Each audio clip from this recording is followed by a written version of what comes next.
edition of Matt and John Make a Podcast. This is episode 88 of the podcast.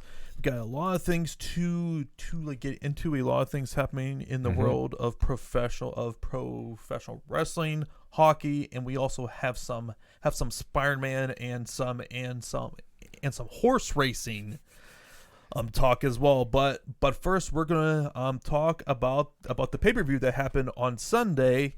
Yes, on Sunday. It's weird having a AEW pay-per-view on a Sunday, but double or nothing. And Matt, do you want to change the backdrop there before we forget like we did the one time there? Yes, because I would have. Yes. So yeah, nothing but professionalism here on the show. 100%. Nothing but. So overall thoughts. I really like the show. I mean, there were still some things that weren't exactly good, but I felt overall pretty good. One of the things I would say, Matt, is damn it, this show is way too freaking long. That's the big thing with their pay-per-views, that everything gets crammed onto one night. Yeah. And by the end, I just wanted it to be over. Yeah. My overall thoughts, I thought it was an alright show. I think it didn't end with a wet fart, so that's a good thing. No. Unlike, that was a Dynamite. Unlike the Blood and Guts, which should have been on this show. We keep saying it should have been reversed. Right. Blood and Guts with a live crowd. I think that would have been great. But besides that, I thought it was. For me personally, I thought it was. For them, it was probably good. For me, it was all right. Let's put it that way. Yeah.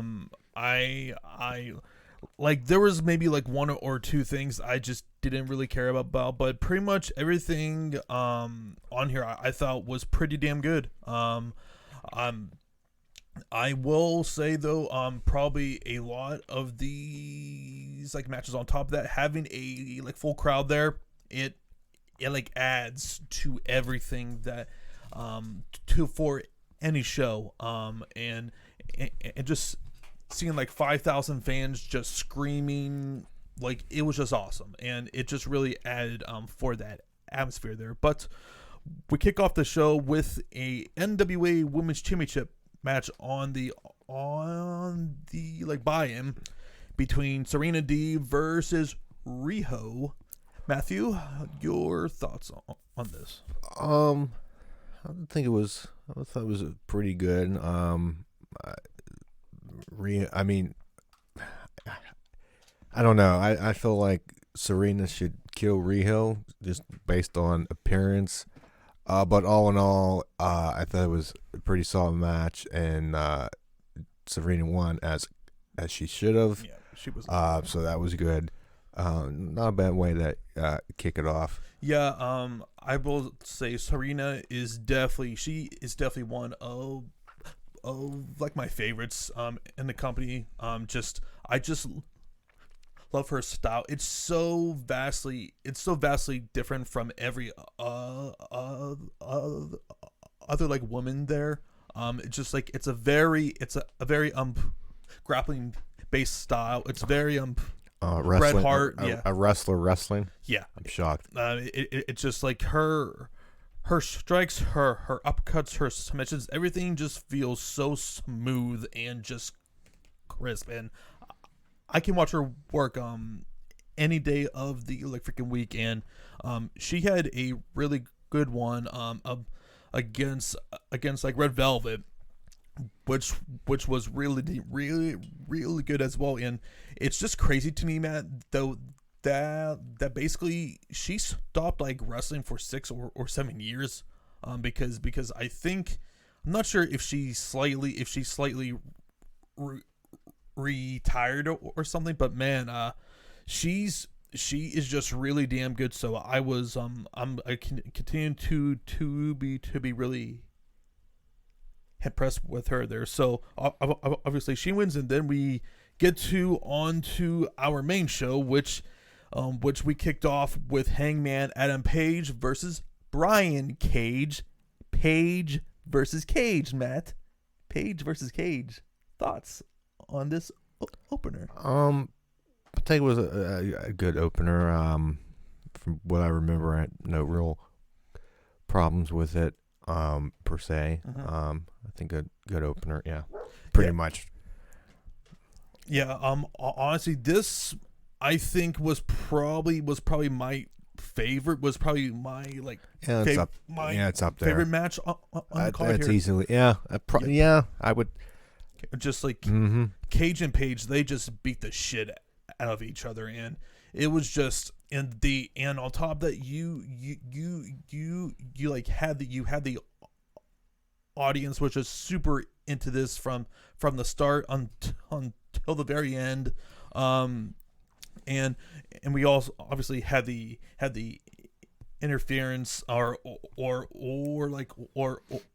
tried interference by Team Taz, so it looks like that they're gonna be turning Cage face here soon, which I kind of had a feeling that was going to be coming at some point, but although I was kind of unsure just because with Ricky Starks getting hurt, wasn't sure if that was going to change some things, but apparently not.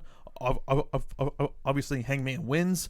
I am expecting him to eventually get a title feud against Kenny, whether that is sometime in this summer at All Out, we'll see. But yeah, I really like this. And this was just 1,000 times better than their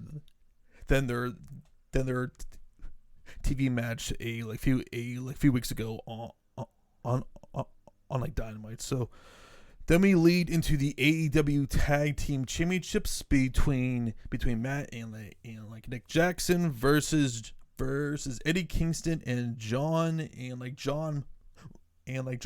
Moxley. Two things about this. Wild Thing is super over, and number two, Rick Knox fucking sucks. That ruins. And no enforcement of roles. Typical Young Bucks match. I can't. They annoy me that I can't. It's like for me, it doesn't annoy me with them. It's more so with him, Rick Knox. For me, it's both. Yeah, it's like more so that I really like the match, but it's just my God, that thing was so damn annoying that I'm like, dude, they're literally out there for 15 or 20 seconds. Get them out of the fucking ring. It's just basic tag team wrestling 101. It takes me out of the match. Young Bucks, I just can't. They annoy me. For me, it was typically what I expected that match to be. And then I really felt that we should have seen new champions here. Because it just how the storyline was going on, it really felt like that is what the storyline called for. And to have them lose was kind of weird, but man, I tell you, John him being a pin here did not hurt him at all. He took everything but the freaking kitchen sink before he was finally pinned. So it didn't hurt him per se, but I just really I'm not sure why they just didn't have the tag titles onto them, because honestly, if you look at future tag title feuds. I mean, like Matt and like Nick have like feuded or like beaten everyone else at this point. Like, who are they gonna face? I don't exactly know. I mean, like Jurassic Express. We have seen that Santana and Ortiz are probably going to be tied up with like FTR still. So I really don't exactly know where things are going to exactly go from there. So we'll see where that goes. Then we go to the Casino Battle Royale here, which, as like everyone knows, the participants are slated into suits, which were first clubs, which we saw Christian Cage, Matt Sydal, Hobbs, Dustin Rhodes, and like Max and like Max Caster, who was really over here, had a pretty cool line with Christian and like mentioning Edge. That was pretty funny. Then we had the like Diamonds, Isaiah Cassie, Matt Hardy, Ten, Nick Camarado, and Serpentico. Hearts then came out. Brian Pillman Jr., Griff Garrison, Colt Cabana, Anthony Bowens, and Pentagon Jr., who got a huge reaction. No surprise there. I'm like Spades, which we saw like Jungle Boy, and his awesome theme song right there, Matt. Parts of it. I'm like Mark Quinn, Aaron Soto, Evil Uno, and like Lee Johnson, and for the like Joker, we saw the debuting Leo Rush. Matt, thoughts on the match and obviously I'm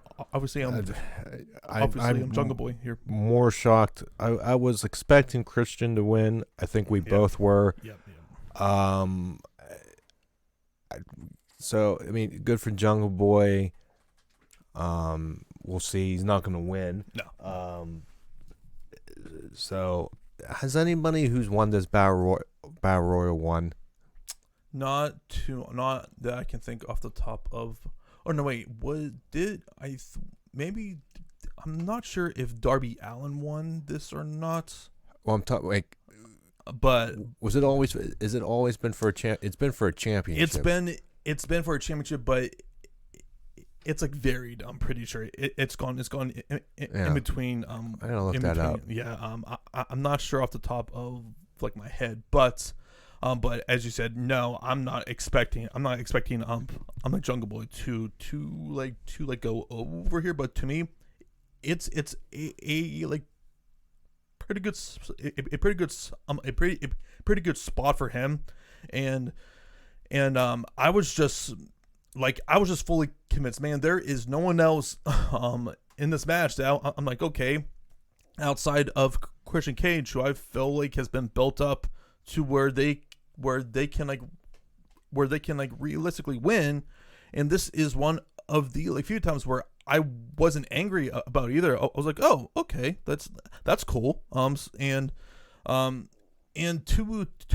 to be honest, and just based on how that crowd reacted, if Jungle Boy didn't win, Christian was going to be getting like booed really badly there. So, I think it would have, if Christian would have won, it would have been a mistake to have him and Jungle Boy be the last two.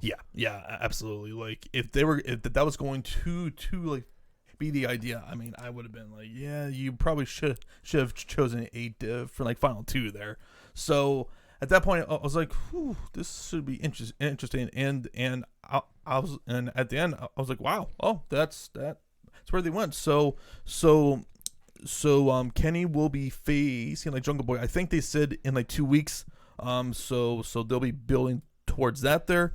And again, the crowd is just eating up his enter some theme music, and it's just going to really add for his character and just the overall atmosphere there. And that is, I feel like the like one thing that AEW is going to consistently have over WWE is crowd reactions. I feel like are going to be really noticeable once we start to get into full crowds. So I'm really interested to see how that's going to come off there when that time eventually comes. All right, then we have the TNT Championship to a match which I had a bad feeling was going to be like not good. It was going to suck, and the crowd was absolutely lifeless for this, which was like one of the first times that this had happened all night, and that was Cody Rhodes versus Anthony Ogogo. I feel like this thing went on too long. I feel like this should have been about 5 minutes shorter. I really wish that this wasn't on pay-per-view. It just didn't work. It just didn't click for me. Cody obviously wins, which a lot of people were kind of annoyed about, but it's like I'm not sure if it was the right time to put Go over there. At the same time, it's like I don't feel like that this needed to be on pay-per-view. And that's pretty much all. We don't hate Britain. Yeah, it's actually, to me, it was just weird. I'll say, in terms of paying attention, an outsider. Yeah. This to me just seemed I know Cody has his issues with QT Marshall, that's obvious, the whole thing. Yeah. But to me, this whole British thing, to me, this seemed out of nowhere to me. Just paying attention to the Twitter, it seemed forced. Well, it pretty much was because if you follow Anthony's Twitter page, he acts anything like a heel, and to me, he's actually really likable. He's 75%. He's 75% blind in his left eye. I'm pretty sure. He was married someone close to him who was a gay couple or something. On top of that, it's like there are things that he was doing and things on TV. It's like I'm not exactly sure why he's a heel here, whereas Cody, it just when he cut that American promo a month ago, a lot of people were not too happy about that, and basically when that happened, Matt, I was like, oh, this is going to piss off a lot of people. And sure enough, especially in the African American community, a lot of people felt like he was pretty tone deaf from basically what he was saying. So he should be a heel at this point. Oh, I've been asking for that for so long, and man, if Cody isn't careful, he's going to be getting some of those boos there before we know it. And just something needs to change with him, I feel, because he just anything that is currently going on with him, not exactly a lot of steam right now. All right, and then we're going to go to the TNT Championship between Miro versus Archer. And this, as I said when we were giving our predictions, was this is happening way too soon. Yeah. happening way too soon at the like wrong time, and on top of that, they didn't even like protect him. I mean, I guess I can say at least he didn't tap out or anything, but it's just I just don't like Archer losing another big match. Mm-hmm. Like that's like how many now? Two or three. Three now. Yeah. I mean, and those I believe are his only like 3 losses outside of a tag team loss he had against like Kenny on a Dynamite. But I don't count. I'm not. But that counts, but I'm not counting that. Mm-hmm. But so his first one was against Cody, the TNT Championship. Yep. Moxley, and then this one. Yep. So it sucks, but it's just like, timing is like everything, and this is like no more true here, because to me, I would have had Archer take the title off of Darby a few weeks ago, but at the same time, it's like, Miro being this absolute killer is freaking awesome too. At the same time, it's like you are like freaking torn. This was a no-win situation. Right. It's just mostly for Archer. Yeah, and but to me, like Miro, this is the guy who we freaking wanted when he came into AEW. Like, and we are currently seeing why, because this is him at his best. When Rusev first showed up in the WWE as just a straight up killer, that was when he was at like his peak and at his absolute best, and we are seeing it again here. Yeah, you come in with the best man. Yeah, that whole shtick sucked. Yeah, it just no.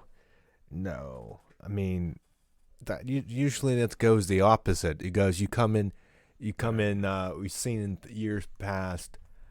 You come in like the strong thing, and then you tail off into this like comedy act that and people would somewhat endure to. Mm-hmm. Now you're going in the reverse, and it's like it's not the best form, the best line to take here. No. But it is obviously better than nothing.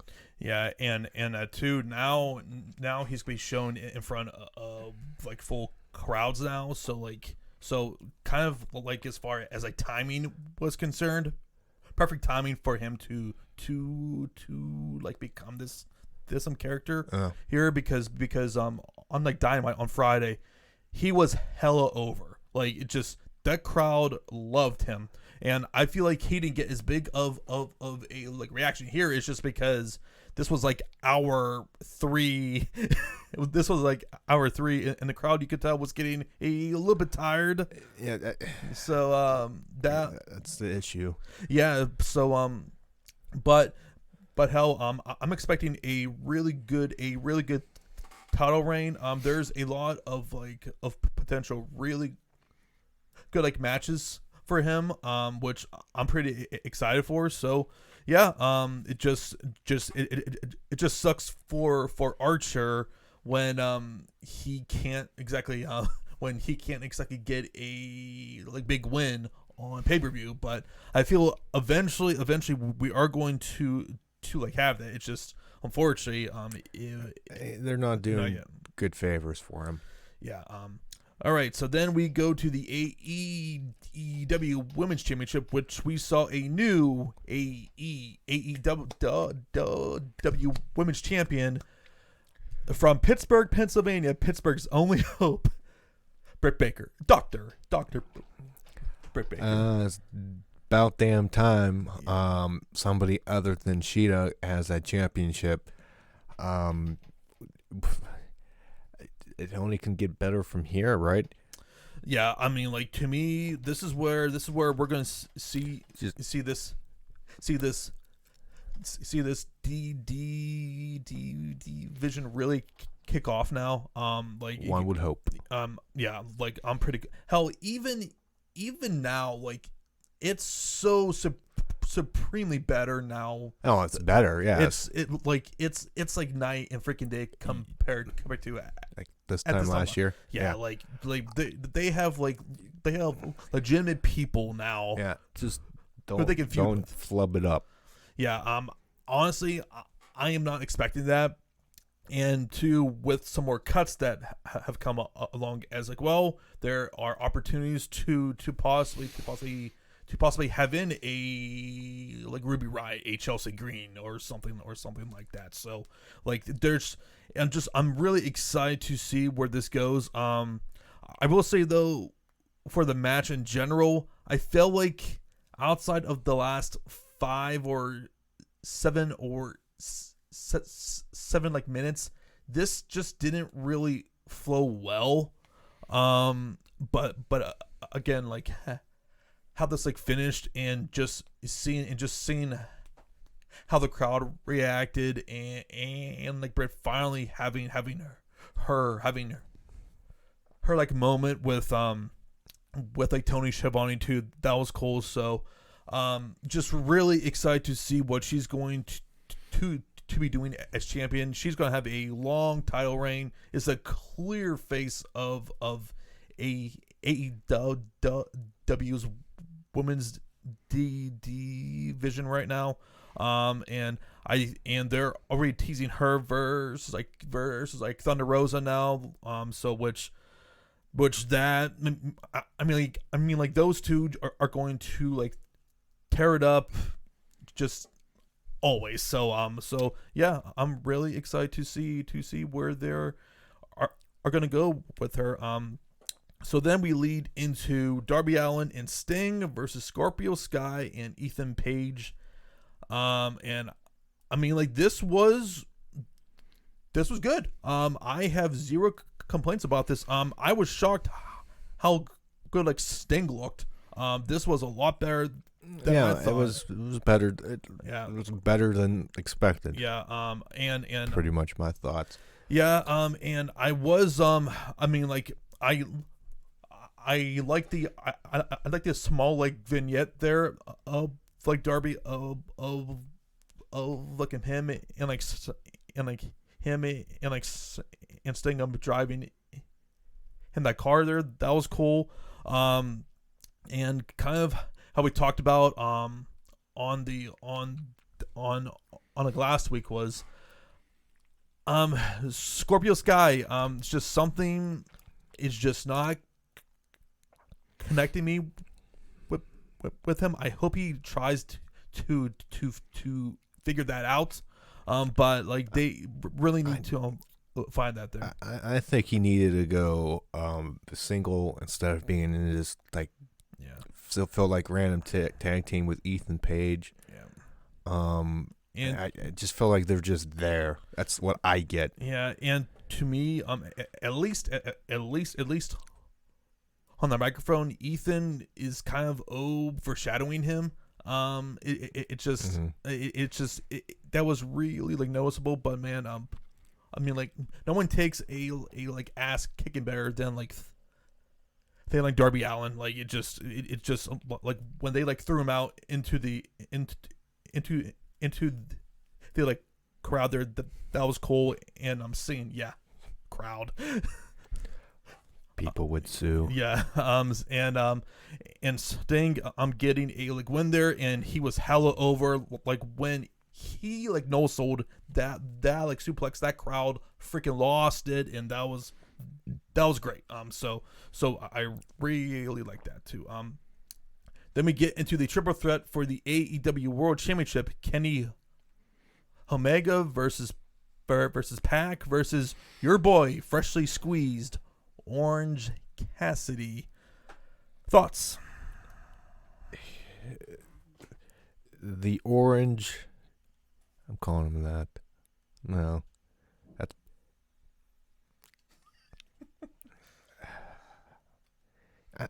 he shouldn't be in a title match picture. I'm sorry, in my opinion. If it was Omega and Pac. Oh, if this was like Kenny versus it Pac, was shit. I think it would. I probably had much more enjoyable for me, but Orange when he was it halfway whatever, more than halfway through the match, OC is doing the kicks to and D like hands in the pockets and that to me that's I mean in a bubble with this gimmick that's one thing, but in a world title that just it takes me out of it. And then at the end, maybe it got a little tiny bit convoluted at the end was interference. Like they had like Don Callis and like the Good Brothers. And on top of the beef, I think this was the match where they showed up and like Frankie Kazarian attacked him. Yeah, just like the AEW really needs to chill out on these like run-ins because a lot of them just typically we had that in the aren't very good. We had that in the page. We had that in the opening match. But honestly, that wasn't so bad. No, it wasn't so bad, but it like happened. This one, it was just really convoluted. Yeah. There. Another thing I didn't get is I think you agreed. If the triple threat has no disqualifications, why do you have to do the ref bump with the title shots? Like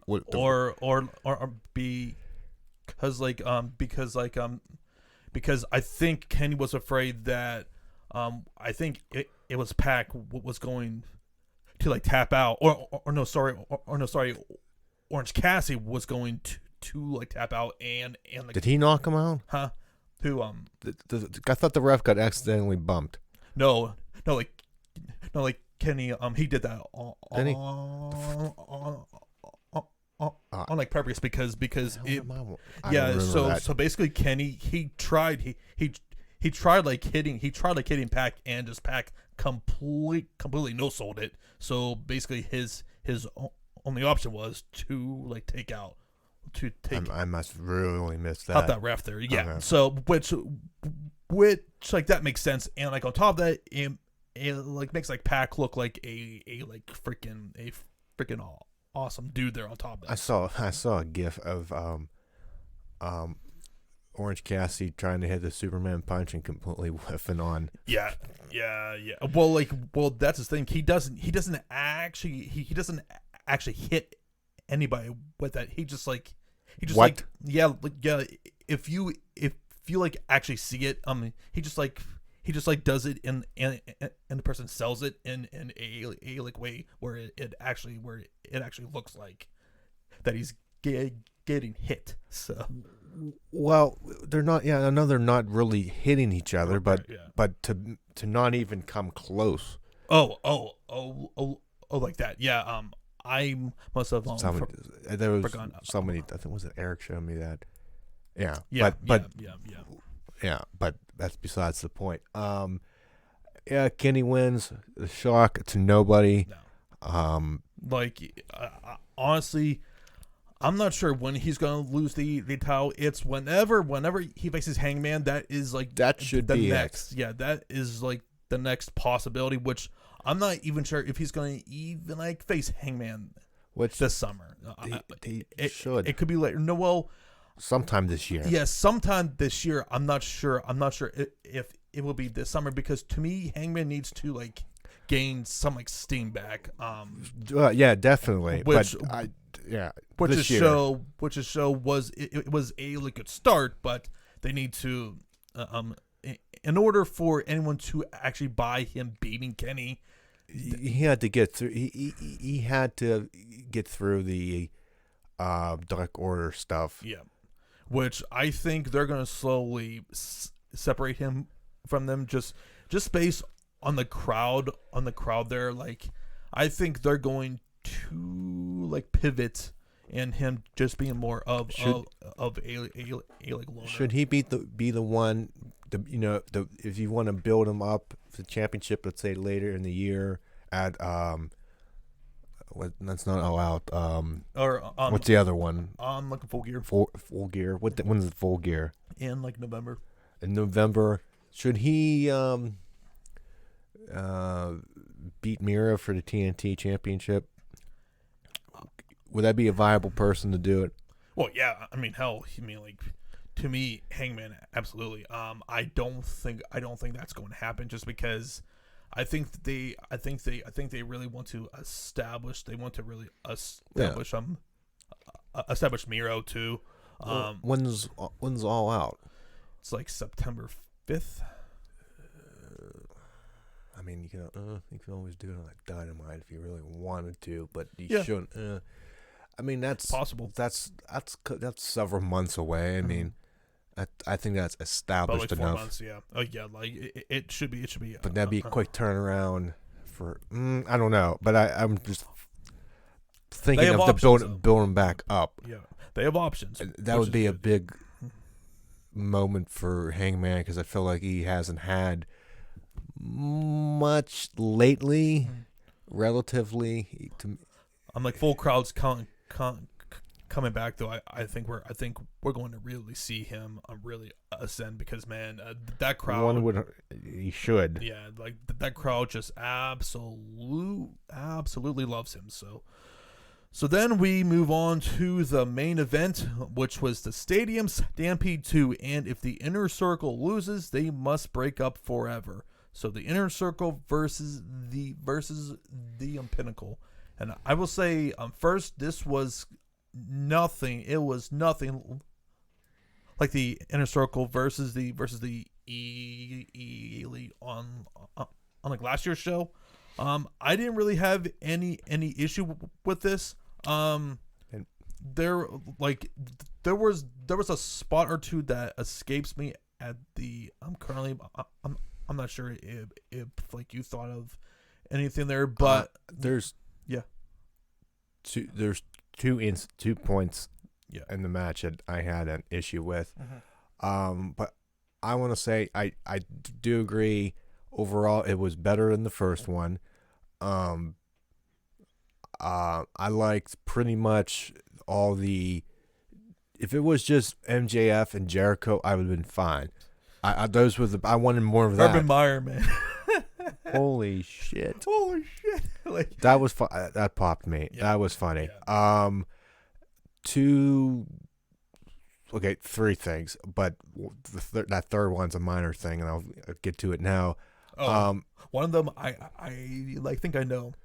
When they're in that conference room and like Jericho's four bat, things. No, four things. And like Jericho's bat is just like magically there in the whiteboard thing. Awfully like you convenient. You knew you were gonna be there, Jericho. Yeah, that's he planned it all along. Damn it. See, those are the things like the gaps in like realism that to me, I like watching stuff and in terms of that, like when we watch like Fast and Furious, like in terms of that's real, like superhero movies, like you can stretch the truth because we don't have Captain America running around, we don't have aliens and from space coming and want to tear us up that we know of. So like gaps in logic is fine, but like when I watch that, I look at stuff almost, screw me, try to do it logically and the best that you can. Right. And so like that bat was like weird, like it didn't make any sense. Like why is there a bat in a conference room with an obvious fake computer screen with the logo on it, which I thought that was going to get like somebody's head was going to get caved in with that, but they didn't. Like what were some other things that bad fake wall that was at Jex Hager and the spear through the wall that looked really out of. I hate when they go through. It was gimmicked. I mean, so gimmicked. The whole thing was a gimmick. Like when things look terribly out of place, like they definitely don't belong. Like I don't know, things like that bother me. This is not one of them, but I just thought of it. The obviously fake pig, sliced pig in the freezer. Remember, there's two pigs that you can tell. Like I completely. But that's a minor thing in the grand scheme. What was the other two? The other one was all of like you're fighting back. I can't remember. I can't believe I forgot about this one. But the random light show, conveniently there's lights and spotlights when Sean Spears is sitting on the chair. Yeah, and a few people brought that up as well. I mean, it's just like stuff like that doesn't exactly bother me, but yeah, like I could definitely see that just because like it's like how would they know that he's there, sort of thing. Like stuff like that. I just if that wasn't there and it was just it's just like, oh, how convenient. There's lights in this chair storage room. Like to me that like it throws off the whole like it's realism or live. The second one or the last one is when the Revival's facing Santana Ortiz and randomly during the show there's I mean there could be, but it just seems random. In the club there is a like party going on. And then the people when they're fighting and there's people not reacting to people fighting. Like that was funny though, and it was. I laughed. Like Conan, dude. There too. But that was awesome. That wasn't the issue. But like you have this bloodbath, not bloodbath, but this deep-seated feud with these guys, and you both come up to each other, take a shot.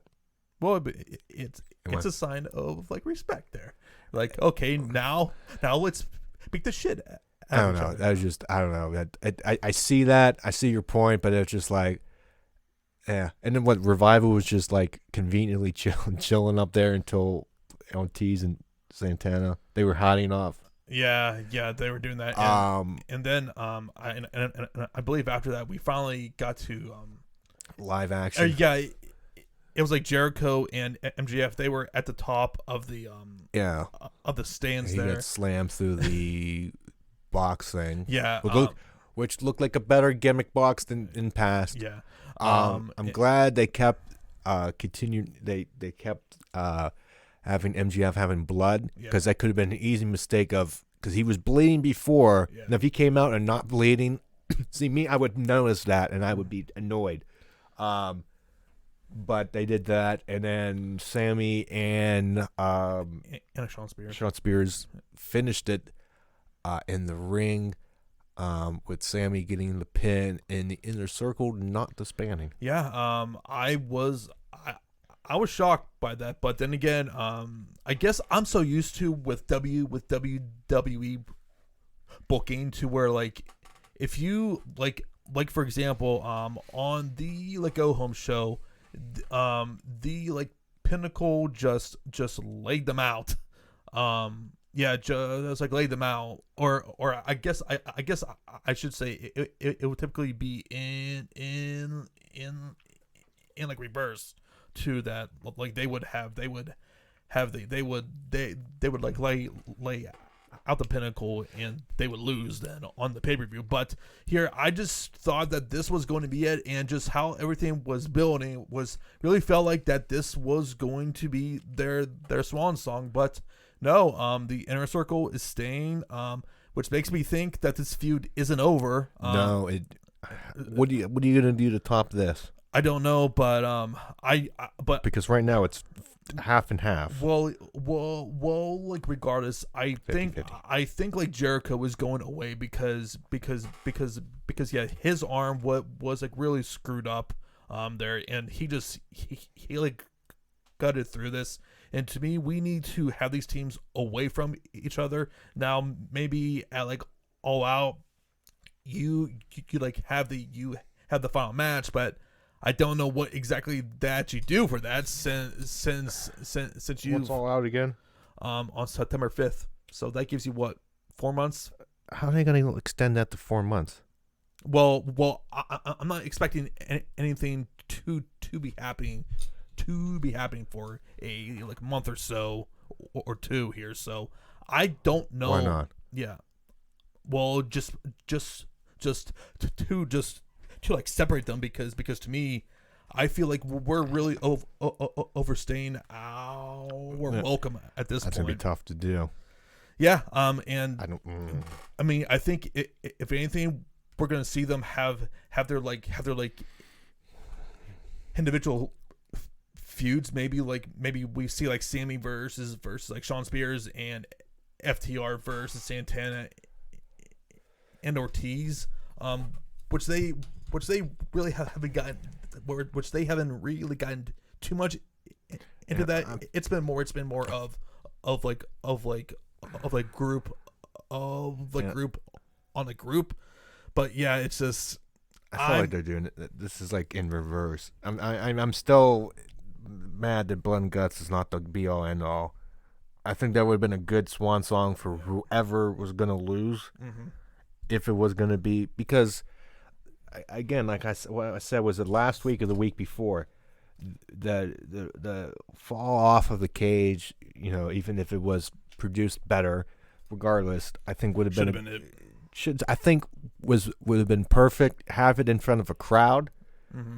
have that reaction, give it, if it's MGF, the chorus of boos because he's a heel. I think if they would have went over, I think would work. Yeah. Just the whole the whole reaction for a more sold out and not wrestlers on the they didn't have it during that match, but you get my point.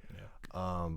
Like a crowd like that who would somebody could have taken a crap in the ring and it would have got "This is awesome" chant with that crowd. Mm-hmm. I think they made a big mistake of it switch. I think you could have done a Stadium Stampede on regular on TV. You get that. I think you could have pulled that off. I mean, what? Yeah. They do championship matches on the show all the time, mm-hmm. or week or specials during the weekday. NXT has done championship matches. This is nothing new. Not to mention on top of that, without a full crowd there, that's way easier to actually do there. Right, and you get you get people talking anyways, but on a Wednesday, or if it was preempted on a Friday, let's say it's Super Wednesday when you have your biggest crowd possible, like Urban Meyer being on there, that would trend, that would get. I mean, it got people talking anyway, so but it's going to get the viewership and have the numbers, and then you can tout that as much as you want, and then you're going to be probably up on cable. Oh yeah, absolutely. Top 5 with that match, Well, depending on whatever playoff competition. It was going to draw regardless. Yeah, you would challenge. It would do better than what it should be normally. So it's just a combination of bad booking and bad luck. I would also say on top of that, just like as you said, if like they would have flipped this, it would have been so much better, because then it's like, okay, we can work with this, but man, it's I'm not exactly sure where they go from here. You would have to a Stadium Stampede, blood and guts, exploding death match. And I think that's the only match that they can do is a death match. No, don't no. Not this quick after that. I think that's the only other match that you can possibly do. They all better die. It's like I don't know. They all better die. The losers better die. Yeah. There better be heads and spines and blood flying everywhere. Yeah, I don't know, but I don't think you do another death matches soon. Yeah, but I don't know what they do. Yeah, but yeah. So overall, as I said, I really enjoyed it. I felt a lot better than Revolution, since obviously they didn't have a dud there. So that sticks in people's craws. Yeah. Also, Matt, we also saw on the show Mark Henry. He has now signed with All Elite. Another Randy Orton victim has moved on. Yep, another Randy Orton victim has moved on. He will be on commentary for AEW's new show Rampage, which is coming on August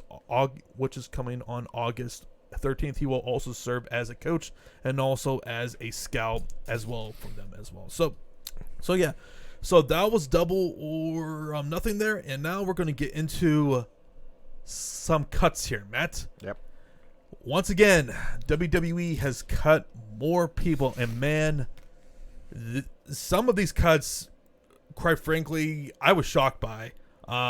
First of which, Matt, Aleister Black. This man literally came back 2 weeks ago and laid out, and I thought it was last week. No, it was like 2 weeks. He wasn't on the show last week. He literally came back 2 weeks ago, lays out Big E. It was on the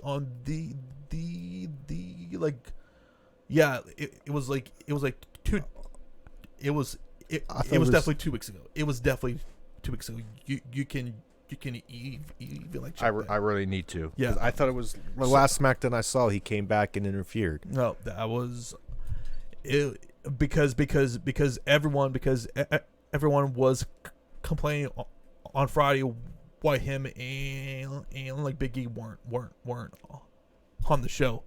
Then I swear I watched SmackDown. I'm pretty sure that you did, buddy. But he wasn't on there. So they cut Aleister Black after that, and supposedly he was getting new theme music. He was shown all of these vignettes and everything, and now he is no longer a part of the company. And then we saw Braun Strowman, who by the way was in a world title match 3 weeks ago, is now. I totally forgot that was the case. Mm-hmm. And now he's gone. Lana, who's been on TV essentially every single week for God knows how long, she's gone. Ruby Riott, who has been you're right, I'll be damned. A consistent person on SmackDown every single week, she's gone. Murphy, I mean, how many storylines has he been in? With Seth and who could ever forget his storyline with Ray's daughter? He's gone. And last but not least, Santana Garrett, who was basically never ever on TV. So really no surprise there. The only one I'm really shocked by, one I really. It's two for me. It's Aleister Black, because like you said, he had the promos. They spent time with the vignettes, and he attacked Big E. Yeah. 2 weeks ago. Yep. And then they cut him. Strowman is one, but he was dead to me, so I don't care.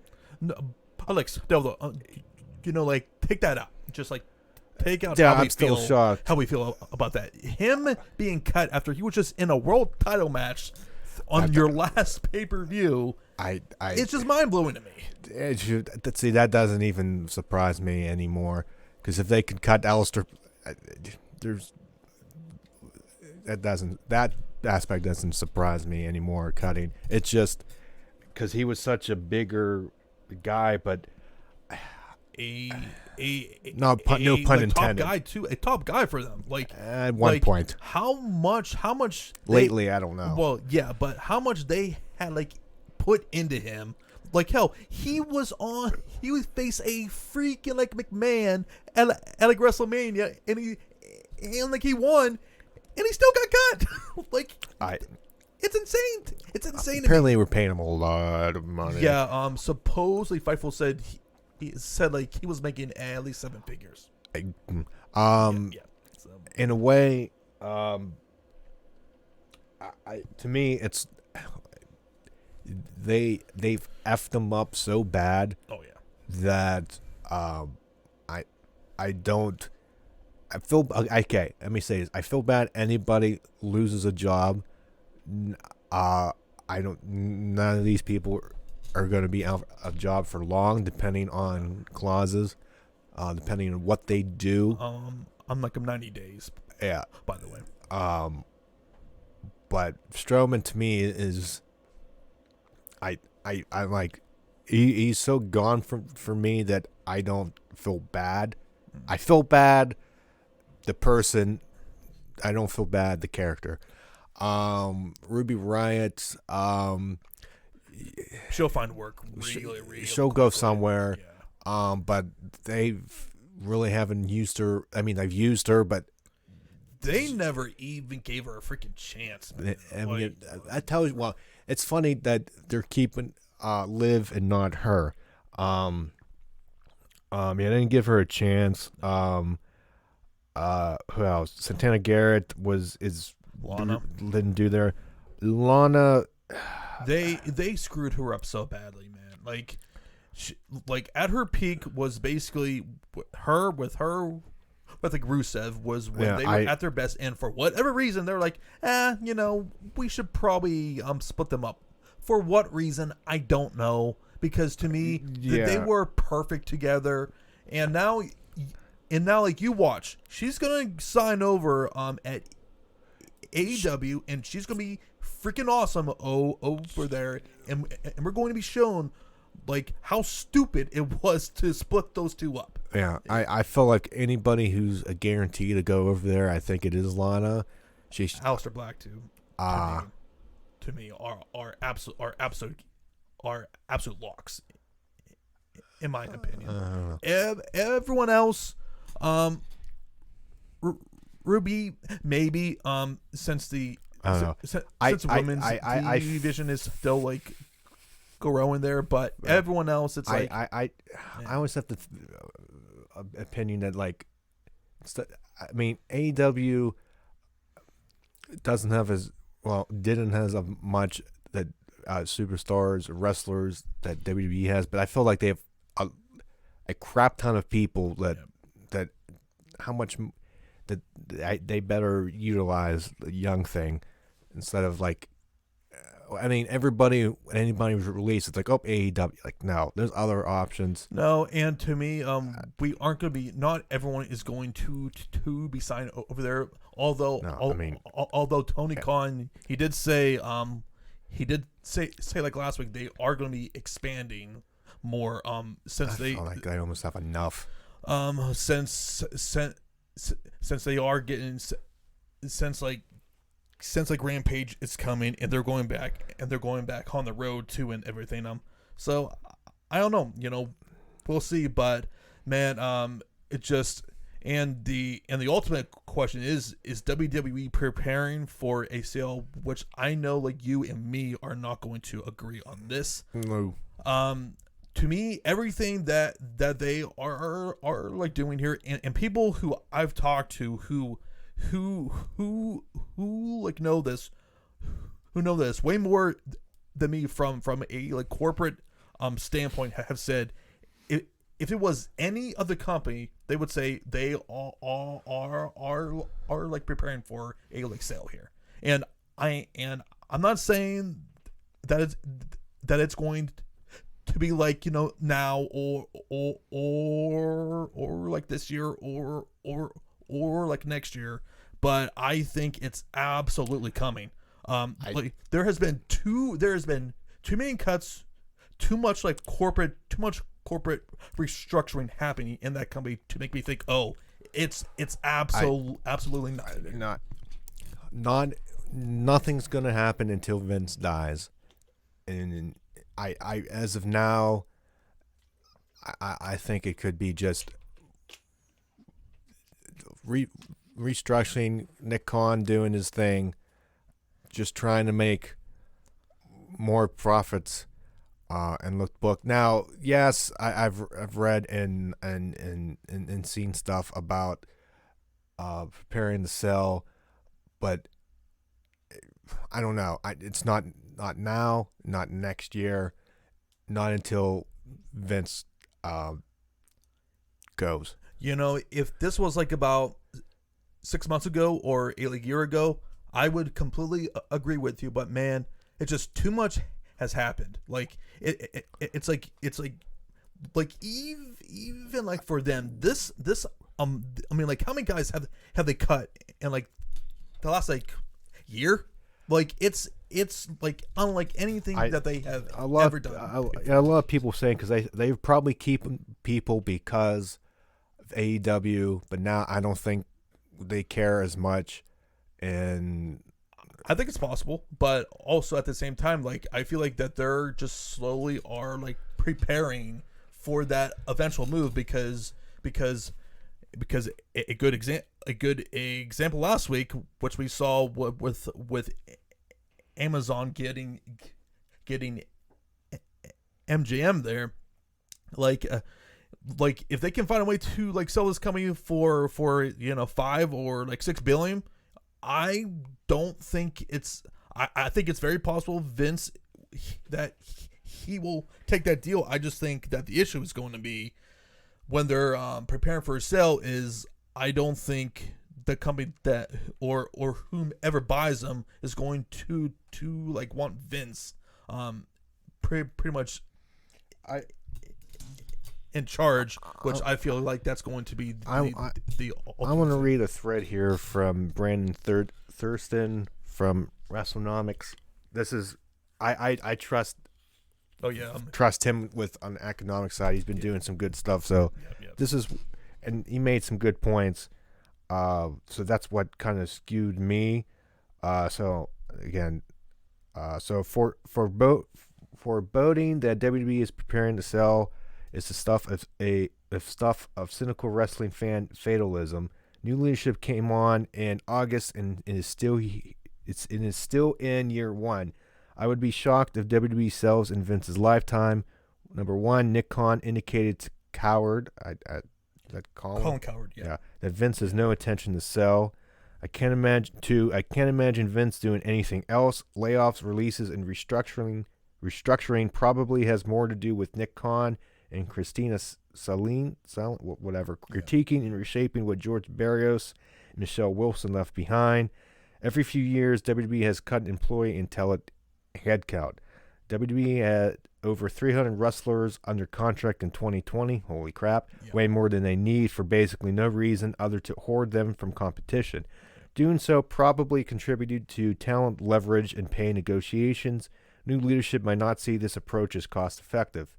If you followed Vince's career, he's a control freak through and through. Yep. That tendency increased with time. I tend to believe control is priceless to him. When he's gone, sure, WWE might sell, and NBC Universal is the most obvious suitor and really the only one that makes sense. Understandably, wrestlers too may be looking for a grand reason why they or their friends were cut. 78 out of about 300 of them wrestled on all TV/WWE network shows in the last full week, including those who were just at ringside. Granted, more appeared in non-wrestling roles. Even allowing for that in a substantial number off-screen and developmental or out with injuries, the ratio doesn't make sense. The defense built to guard against AEW, putting NXT head-to-head on cable and warehousing talent is costly, ineffective, and being somewhat undone. Yeah, and as like you said, Matt, I mean, I'm like Brandon. I trust his Yeah, he does stuff a lot of good work. really Yeah, well. And like hell, I could be completely wrong about this, but and I could be completely wrong. yeah, but I just feel like that and like no, we all. I'm not saying like yeah like this is going to like happen now, but in a year or two, I mean like Vince, he's 76 years old now. Like he's like no spring chicken by. I feel like he's going to live to 90. Right. Hell, like his mom is like 99 and she's still alive. But who knows? But like who knows? And we have said on this channel for the longest time, this company has way too many people under contract. Like over 300 people under contract in like 2020. He said, right? Yeah. Like so last year. Right. So like they're about around 300. Like so hell, like it could be that with like that like with Khan, he's just saying, hey, we need to like restructure something. I feel like that, like why we have all these people, we're not using them, which I think that can only help just I think production wise, show wise, what I think, I could be totally off base there, but for the industry and like general too, I feel. And I'll just go back to one thing, and I guess that'd be a segue to what you have up on your computer. Monday Night Raw is that I say that NBC won't do it because they get money, ad revenue, but need to cut back. I think back to 2 hours, because look at SmackDown. Nick Khan, I'm hoping with his influence for the next set of contract negotiations, scale it back to like 2 hours. I'm hoping that is what they're going to do, because what would have to be happening is you cut back to, but get paid the same, because if you don't get paid as much, the stock, because the investors are going to go, WTF, and the stock is going to tank.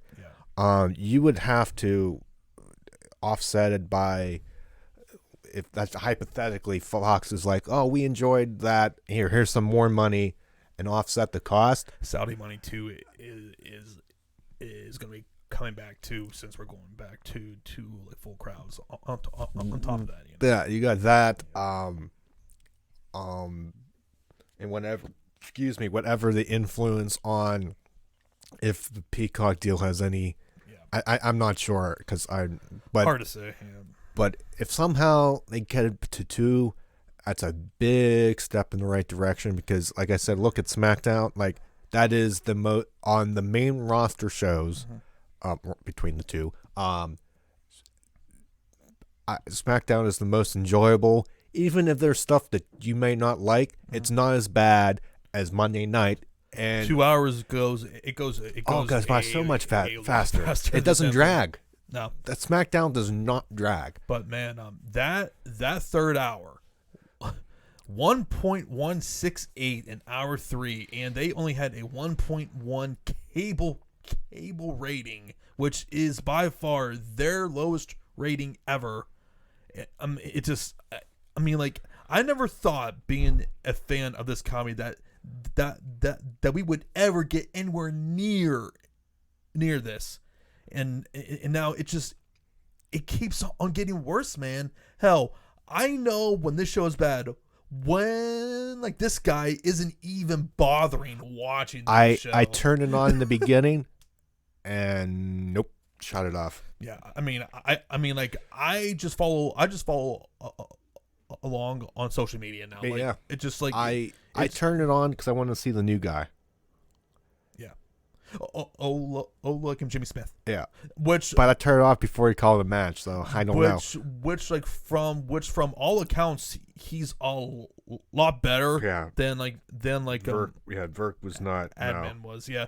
Which is fine, but it's just like, I mean, when you have the same shows every single week with the same matches, the same segments with the same people, why would anyone watch this shit for? There's no variety. At least with SmackDown, there is. Could there be repeat? Yes, but at least for me, stuff and actually the tribal chief is that helps. But to me, at least stuff kind of move forward, and it doesn't like you're not stuck in like a limbo type of thing.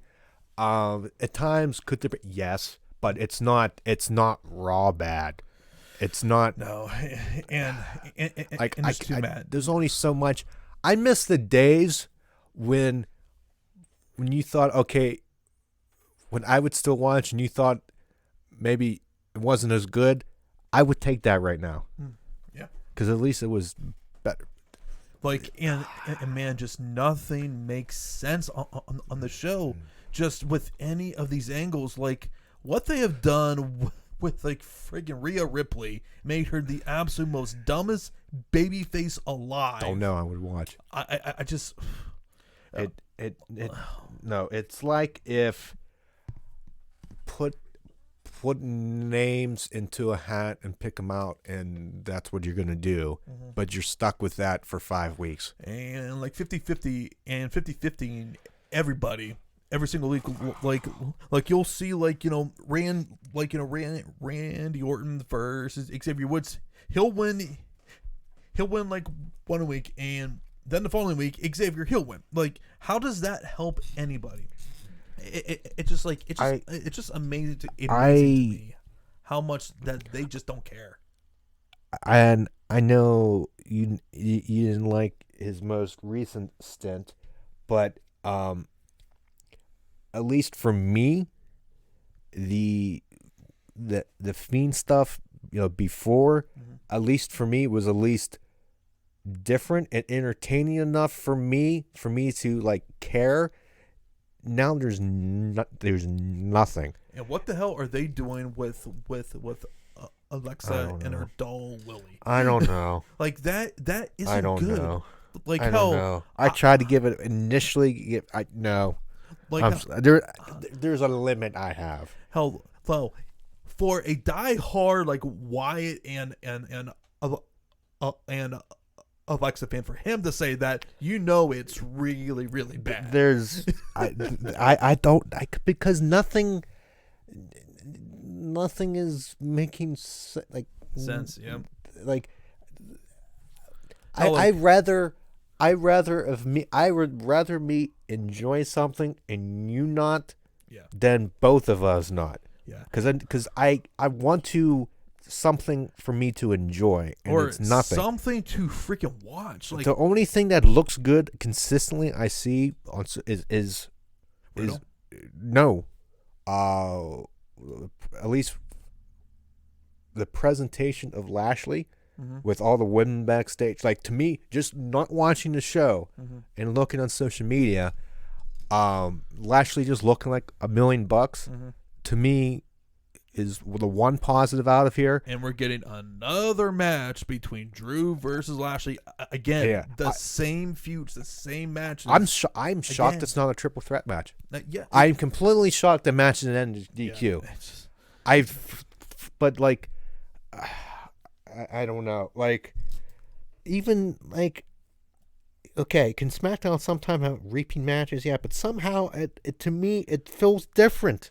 Hell, as long as you have Roman Reigns, as long as he's on that show, he's going to offset a lot of the, like, shit on there. But even that, they still have a really good IC title picture there. The Big E in Apollo stuff, when a Big E was beating him, but like they did it in such a way, story wise, that I was invested. It kind of it like a Big E going, "Hey, I already beat you," like acknowledging that, like, get to the back of the line, and then Apollo being so pissed off that he threw still steps on him, changed his gimmick, became like a heel with, you know, some energy and not the typical Apollo we've known for how many years. They did something different, and they were telling a story that kind of was different week to week, and not okay, here's this person, you're gonna face this person, and the next week you're gonna face this other person, and then a combination of stuff like on Raw. And there's nothing unique on Raw. Nope.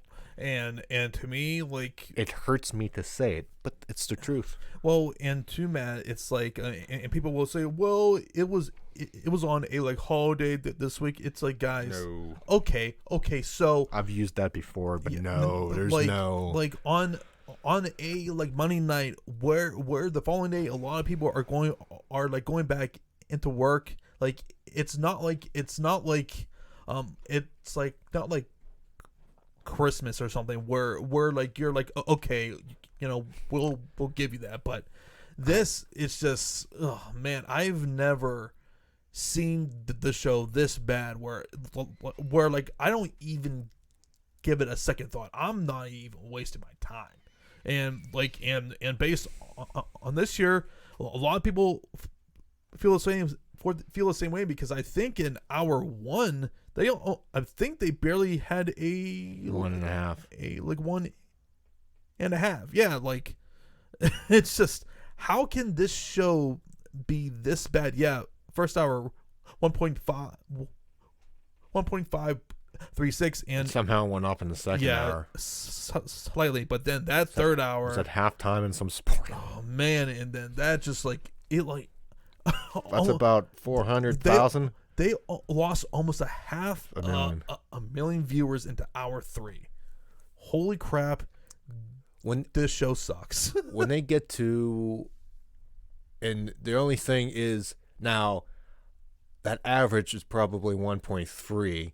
That actual number. Yeah. Now if they, to be bad if when they average 1.1, because it's either going to be 1.1 consistently. Yeah. Or it dips to 1 or even below 1. When Twitter will wrestling. We're getting Twitter, closer. Wrestling Twitter will lose its collective mind. Getting closer if an hour breakdown goes below 1 million. And people who made fun of AEW and like NXT for having those numbers. I mean, how are you feeling now? Yeah, it just looks really, really bad. And man, I'm really at a like loss of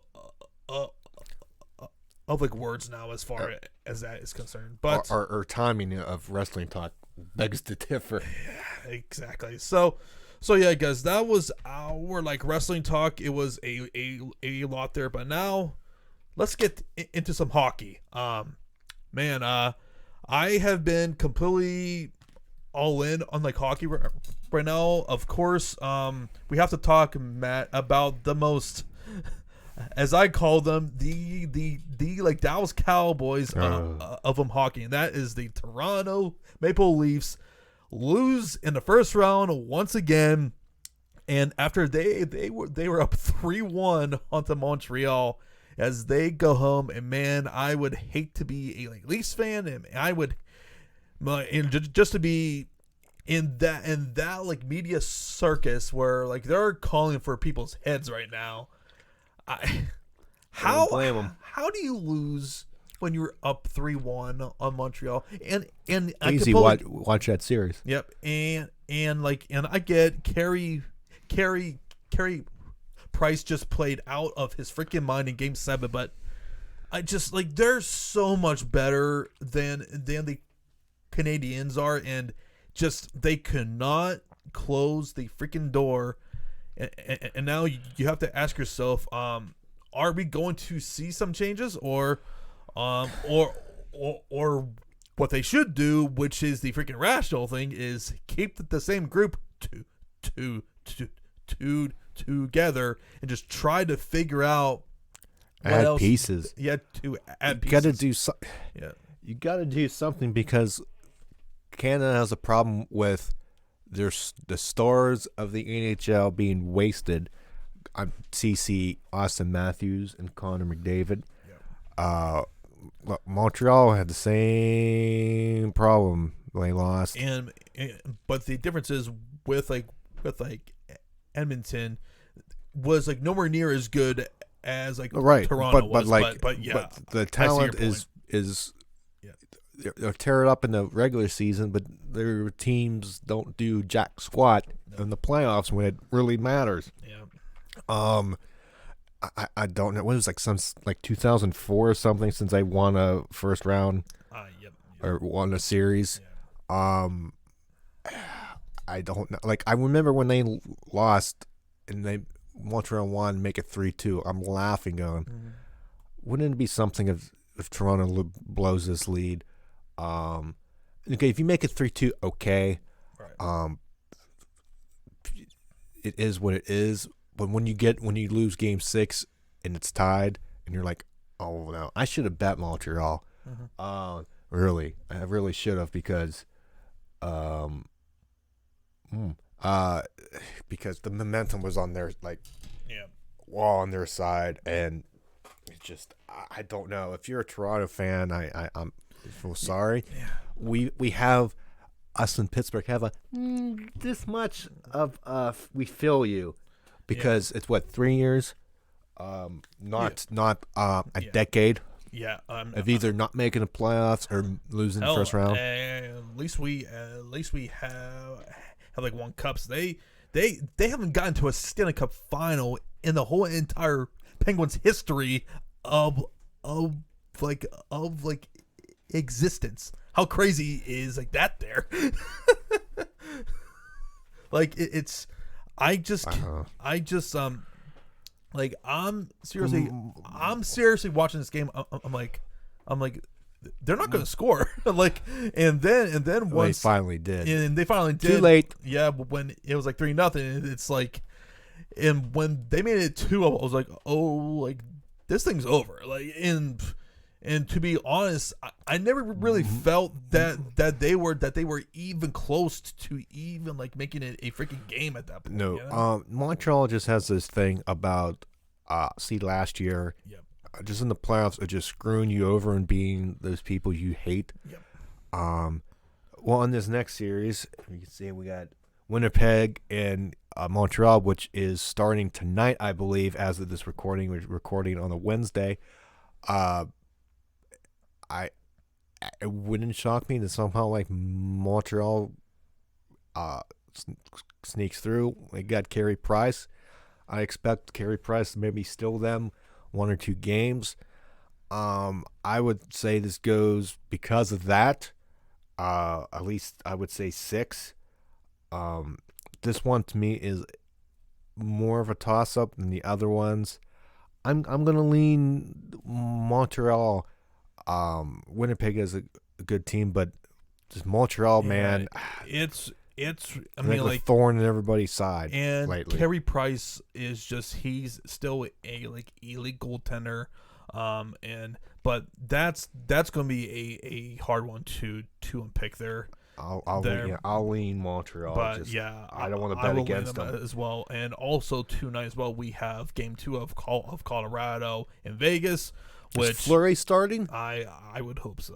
I would hope so. Because that was the dumbest thing, and they got blown. They got exactly what they deserved. They got slapped in the face. Yeah, they got slapped in the face, and it's play your freaking number 1 goalie who has your Vezina finalist. Your Vezina finalist, a guy who has 3 Stanley Cups, put him in freaking net. Yeah, so and then I fully expect Colorado to win this. I think they're just too good, skilled, too skilled. like just the sheer speed and skill is just alarming. I would think this goes 5 or 6. I don't think this goes 7. I'm hoping. I'm hoping 7. I'm hoping 7, man. Like, but I don't know. I felt like that first game goaltending blunder is going to cost them 7. Yeah, like very well might, because to me, just a stupid decision that was that. Would it change? Hard to say. Hard to say, but to put in like 5 goals, like in the teens in shots, I think if I could be mistaken, like Game 2 is going to be so freaking pivotal for them. Like, to me, Vegas has to win Game 2 because to me, you aren't like winning both games in like Vegas. Like, that's just asking for way too much there. They need to at least get one game here, because then it's like, okay, we at least have our like feet under us now in the series. Yeah. Okay, then there's Boston and New York. And this freaking bullshit here. Boston was literally dominating pretty much the whole entire game. And of course, in typical Islanders fashion, one horrible turnover in overtime cost cost Boston, and they lose. Those bounces. It's just, man, especially in that third period. In that third period, man, Boston was just overwhelming the Islanders. They could not stop them. It was a bad pass to do that, and it goes off your own guy, and then breakaway. Fluky ass shit, I swear. There's no other team who has more lucky bounces that go their way than the Islanders. But better be lucky than good sometimes. Yeah, exactly. But now it's tied at like 1 apiece, and I believe that Game 3 is on like Thursday there. So I looked at recently. Sometimes when I get bored, I look at the highlights of when the Penguins win the cup, get cup to back-to-back 16-17. Yep. And some of the lucky things that went our way and bounces. Happens. I mean, it happens with everyone. Yeah. I look at real quick the double overtime win at Game 7 against Ottawa. There was a pass. Sheary made a pass, which like nearly killed me, but which at the time, besides that. Made a pass to, I forget, was it over the Crosby, but it was at the point, and that could have been easy breakaway right there. Like this close of breakaway, and does Murray save it? Murray doesn't save it. We're not talking about back to back. The whole complexion of, I guess, the Ottawa's franchise, because what's Ottawa done lately? Ever since that, they've kind of in the freaking cellar, Yeah, right because they would be facing Nashville. Who knows? But anyways, and the other series too, Matt, is Tampa Bay is currently up 2-0 on the Canes. I wouldn't be surprised if that's a sweep. Like it definitely. I think 5's possible, but I just seen Game 2 last night. I'm like, they're so much better than the Canes are. Skill, size, just experience, like it's just so evident. And on top of that, better consistent goaltending. On top of that, like it will not surprise me if that ended up being a sweep. Yeah, to me that's the most likely. Out of the one hasn't started yet, one just Game 1 and one's tied. To me, that's the most likely. I feel like, which I believe that the winner of this series would face Boston or New York. Man, and I want Tampa versus Boston. Like, that would be a great series. Tampa versus Boston. Yeah, I want Tampa and Colorado all day in the finals. Yep, I will. And Colorado winning. Hell, even like Boston, I would be fine. Fine with them too. No. But clearly, I would prefer a Tampa versus Colorado. That would be just skill among skill. Oh yeah, like it just, and speed and skill, and I feel like that would be really good for the league there. So yeah, guys, that was hockey. And now Matt has some like horse racing news which I had no idea. This broke today on the Twitter. Oh, well, we forgot to mention on the hockey thing. Yeah. The draft lottery happened early on. And like Boston. Yeah. In Buffalo, got the number 1 pick in the lottery. Number 2 is the new team, the Kraken, Seattle. The Seattle Kraken. Then Anaheim, New Jersey, Columbus, Detroit, San Jose, Los Angeles, Vancouver, Ottawa, the Blackhawks, Calgary, the Flyers, Philadelphia, Dallas, and the Rangers round out the top 15. But we had, back to the Horsies. You really said the Horsies. I really said the Horsies. What are you going to do about it? You are so freaking lame sometimes. Phil would say it, the Horsies. No, he would not. He was like he'd be looking at you like. No, he would say the Horsies. Mm-hmm. The Horsies. But one horse in particular, there was two stories. Medina Spirit, whatever. I think either had reconfirmation of a positive test of some type of steroid or a second test, whatever. And the Kentucky Board of Racing. Hang on. Commission or the Kentucky Horse Racing Commission is going to decide whether to disqualify Medina Spirit or benign or whatever. And that were to happen, then the second place would. I gotta think Mandaloon or whatever would be officially declared the winner of the Derby. I gotta think that's gonna happen because it's like, well, like you tested positive for a steroid. Like I don't know how you don't. Apparently, according to this is ESPN. Again, they're saying 2 different post-race drug samples. And then, as you can see right here, this man, I'm poking his armpit. Bob Baffert, the trainer, which is like a legendary trainer right now, just probably all-time winningest trainer, I believe, has been suspended from Churchill Downs for 2 years. And the suspension begins immediately and lasts through the 2023 spring meet at the racetrack. And anything else from this story? I believe not. But so basically, the most important thing was a 2-year suspension, and the horse tested positive on. I think a second one. On 2 yeah, I think it had a little bit more pictograms of whatever. Okay, they're from John 21 Jones. to 25. So it was kind of verified, if you will. Yeah. And so we'll see. And just in case, I need to cash in my bet on him. Gonna have to go down to the Meadows and get that in. But I think they said nobody would lose their bet. They can't because people probably already cashed in, and that would suck. Yeah. But and like how would they actually make that work? It's like well like you were too late. Can't force you can't force. I have a year to cash that in, which I got to do. But that's interesting. This might be the second time a horse got, at least in the Kentucky Derby, the results got changed. I'm not sure how, but yeah. So that's interesting. That broke earlier today, about 2 hours or so before we did this. And then another story, if we go to the world of superheroes, and Spider-Man news here.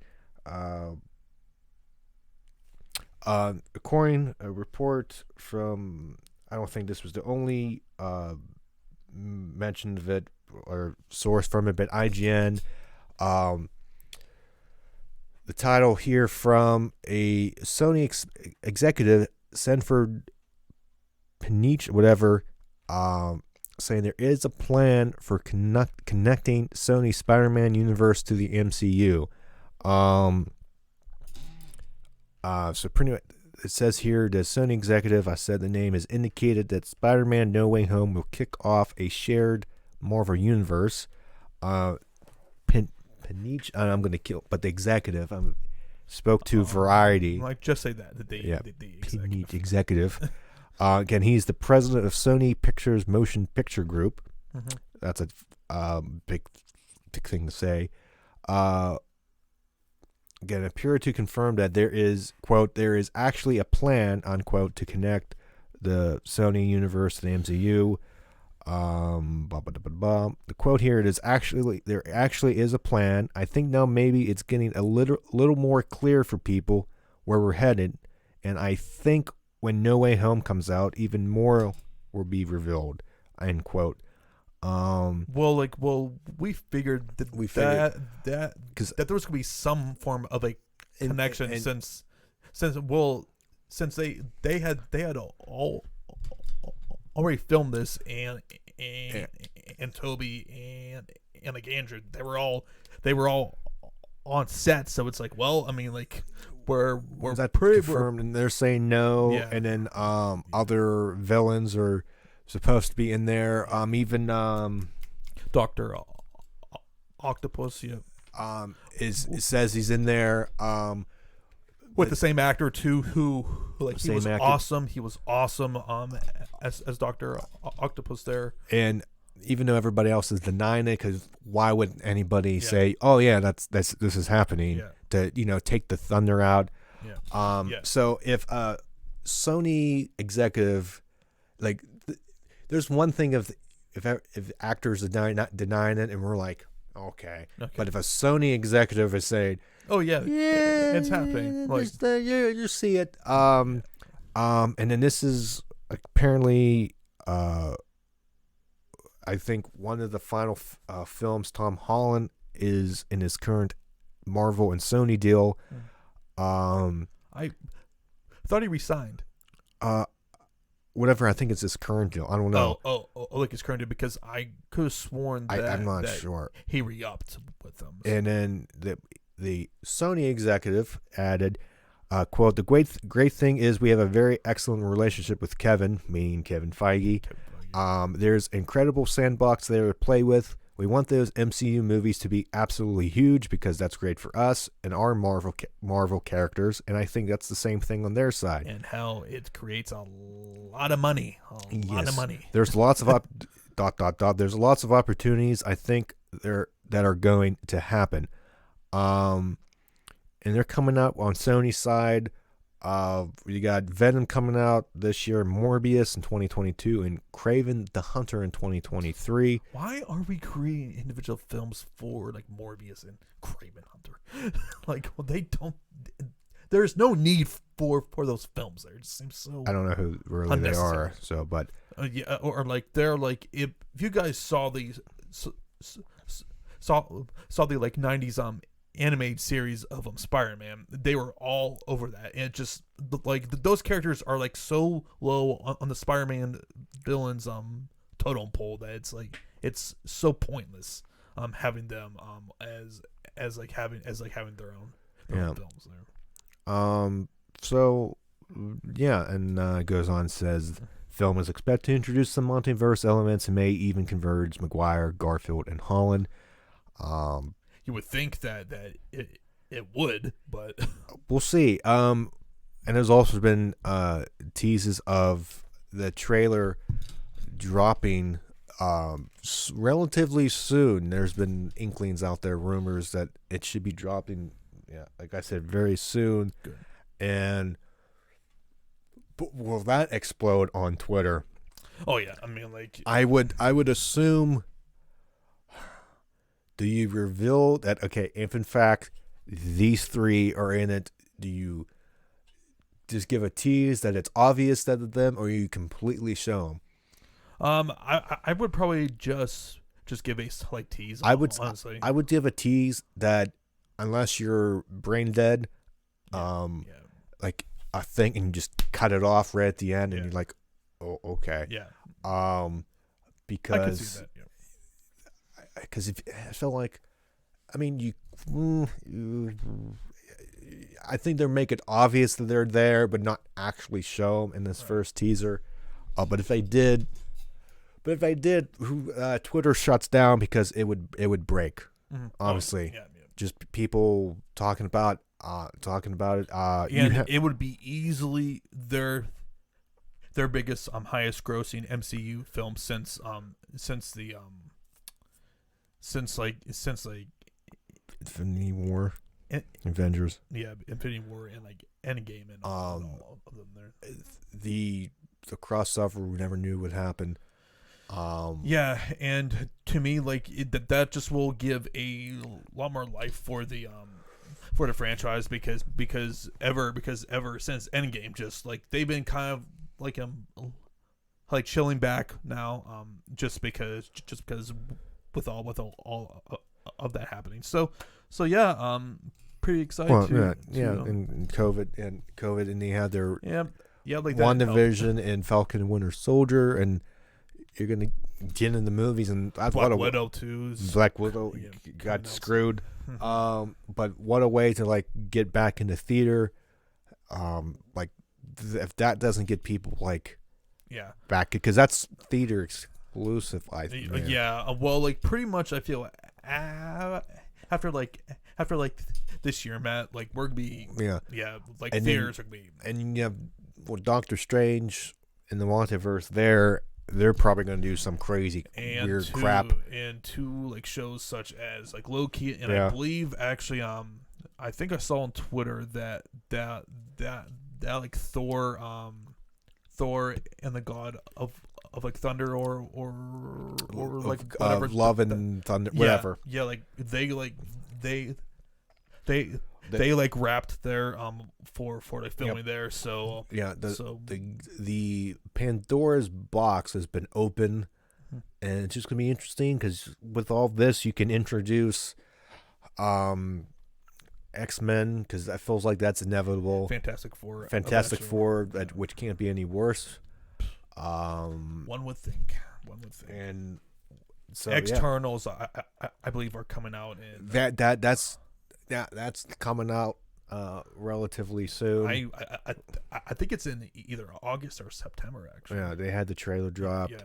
And so that's another piece of the puzzle, if you will. So very interesting going down, and it can't wait. Yeah, so we will all be really excited about that. But anyways, guys, that's going to like do it for this week's episode. We like to thank you for tuning in. We will be as we said, we're just gonna be focusing on our like weekly podcast for the time being. So as of now, no current like plans on like doing any like live streams anytime soon. Unless there's something that I don't know. Technically, yes, but I don't know if this is happening.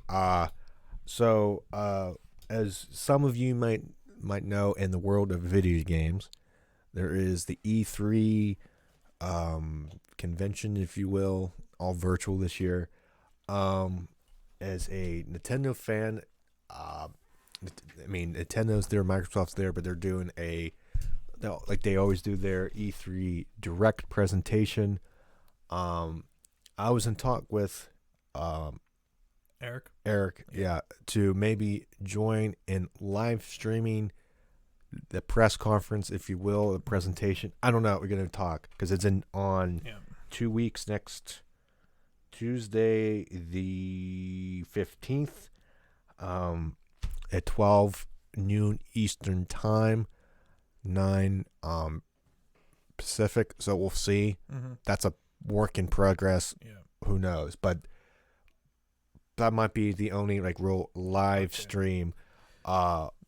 But I want to put that out there for in 2 weeks, but we'll see. I just like think like as of now, that's probably the like best thing right now. I'm just don't want to do too many things, and like just far as like time is concerned, it's a little bit harder with our schedules and everything. And maybe the only other live thing would be game streams. If a new game comes out, play it. But that's that obviously has not been consistent. I would like to do more, maybe in the summer, since I'm not like working as much. I could probably do more. I don't know. We'll see. It's a work in progress. But anyways. So yeah, guys, follow us on Twitter, as like you can see behind us. We're constantly over there talking like wrestling, MMA, you like name it, and we also update you on when we are going to be dropping videos and stuff. So yeah, for Matt and like for John, we shall see you on the next episode.